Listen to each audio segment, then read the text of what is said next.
Hallelujah. मुझे सुनने वाले हर एक को जल्द आने वाले यीशु मसीह के नाम में आप सभी को प्रेम भरा सलाम। मैं आशा करता हूँ आप सभी दिन प्रतिदिन लगातार यीशु मसीह में बढ़ते जा रहे हैं। तो आइए मेरे प्रियो, आज के वचन की ओर हम आगे बढ़ेंगे।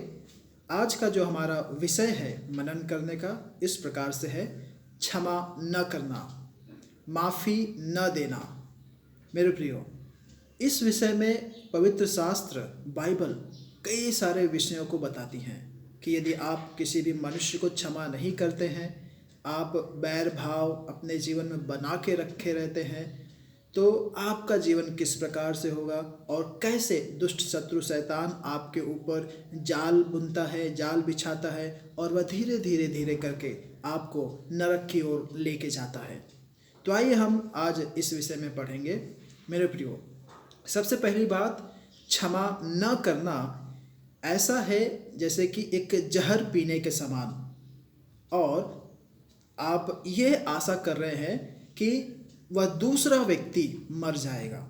कहने का मतलब यह है कि क्षमा आप नहीं कर रहे हैं और आप खुद जहर पी रहे हैं। क्षमा ना करके आप जहर पी रहे हैं और आप ये आशा कर रहे हैं कि दूसरा व्यक्ति मर जाएगा। तो आप मुझे बताएं, जो व्यक्ति जहर पीता है क्या वह जिंदा रहता है? नहीं, जो व्यक्ति जहर पिएगा वही मरेगा। तो इसी प्रकार से जो व्यक्ति क्षमा नहीं करते हैं, माफ़ी नहीं देते हैं, वे ही मरेंगे।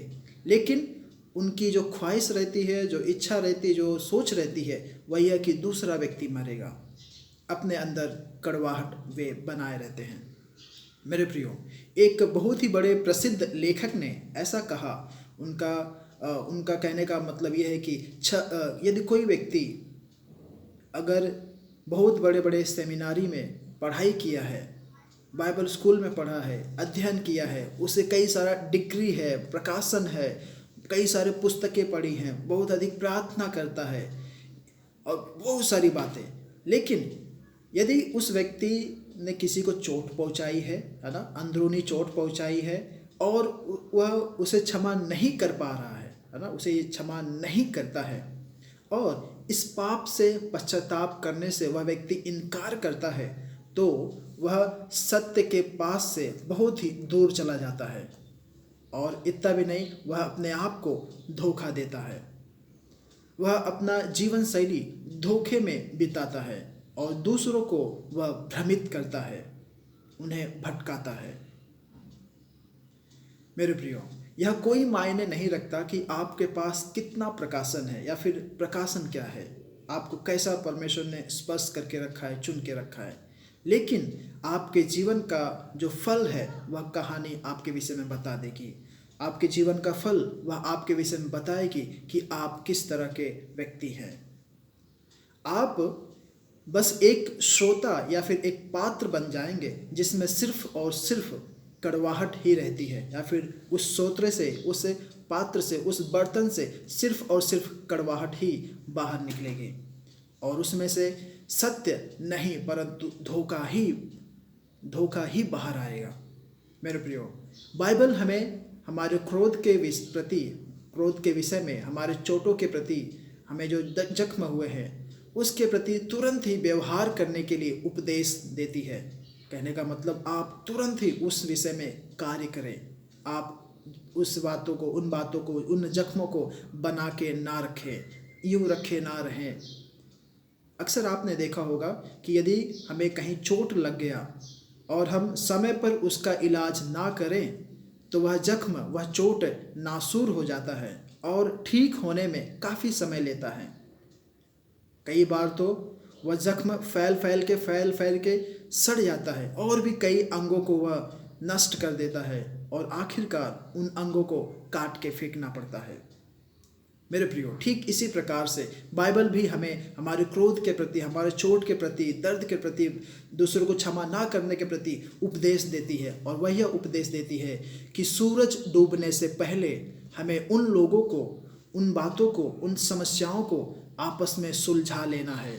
यदि हम उस पीड़ा को पकड़े रहते हैं, उन बातों को बने रहते हैं, क्षमा नहीं करते हैं और उसी में ही रहने का हम चुनाव करते हैं, तो हम अपने जीवन को शत्रु के लिए खोल देते हैं, शैतान के लिए हम खोल देते हैं कि वह हमारी निराशा को, हमारे दुख को, हमारी परेशानियों को, हमारी दिक्कतों को और भी बढ़ाए। मेरे प्रियो, पवित्र शास्त्र इफिसियों की पत्री अध्याय 4 आयत 26 और 27 इस प्रकार से कहता है, क्रोध तो करो पर पाप ना करो, सूर्य अस्त होने तक तुम्हारा क्रोध बना ना रहे और न शैतान को अवसर दो। मेरे प्रियो, यदि आप इन वचनों के ऊपर मनन करेंगे, आप समझ पाएंगे कि पवित्र शास्त्र हमें क्या कहता है कि आप क्रोध करें, लेकिन आपका क्रोध वह बना ना रहे। जैसे ही सूर्य अस्त होता है, सूरज डूबता है, आपका क्रोध भी खत्म हो जाना चाहिए, उससे पहले ही आप मेल मिलाप कर लें।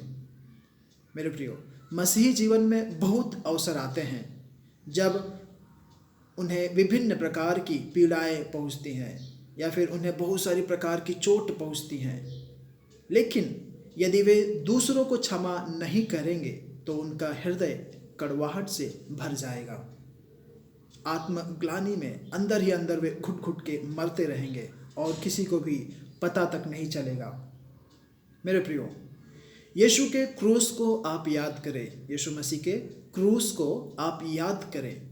यीशु ने बड़ी घोर व्यथा के साथ, दुख के साथ क्रूस पर से नीचे देखा और कहा, हे पिता, इन्हें क्षमा कर, क्योंकि ये नहीं जानते ये क्या कर रहे हैं।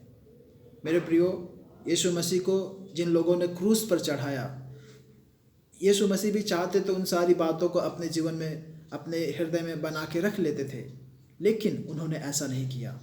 उन्होंने उन्हीं सभी लोगों को जिन्होंने कांटों का मुकुट पहनाया, जिन लोगों ने उसके यीशु मसीह के ऊपर चाबुक मारी, उसके मुंह पर थूका, उन्हीं सभी को यीशु मसीह ने माफ़ किया। तो होने पाए मेरे प्रियो, यदि आप मसीहत में एक स्वतंत्र जीवन जीना चाहते हैं, यीशु मसीह की ओर से आप आशीष पाना चाहते हैं, परमेश्वर की तमाम अनुग्रह और आशीषों के आप वारिस होना चाहते हैं, तो होने पाए आप दूसरों को माफ़ करना सीखें, आप दूसरों को माफ़ी दें, आप दूसरों को क्षमा करें। जब आप ऐसा करेंगे तब देखना आप परमेश्वर की सिद्ध इच्छा की ओर आप आगे बढ़ रहे हैं और परमेश्वर का आत्मा, जो पवित्र आत्मा है, जो आपके हृदय में रहता है, वह आपसे बातचीत करेगी। परमेश्वर आप सभी को इन वचनों से आशीषित करे, अनुग्रहित करे। आइए हम प्रार्थना करें। प्यारे प्रभु जी, धन्यवाद परमेश्वर इन वचनों के लिए। यीशु राजा, जिस प्रकार से हमने सुना परमेश्वर कि सूर्य अस्त होने तक हमारा क्रोध भी क्षमा हो जाना चाहिए, माफ़ हो जाना चाहिए। प्यारे प्रभु जी, प्रार्थना करते हैं हम सभी को तूने एक ऐसा हृदय दिया, धन्यवाद परमेश्वर।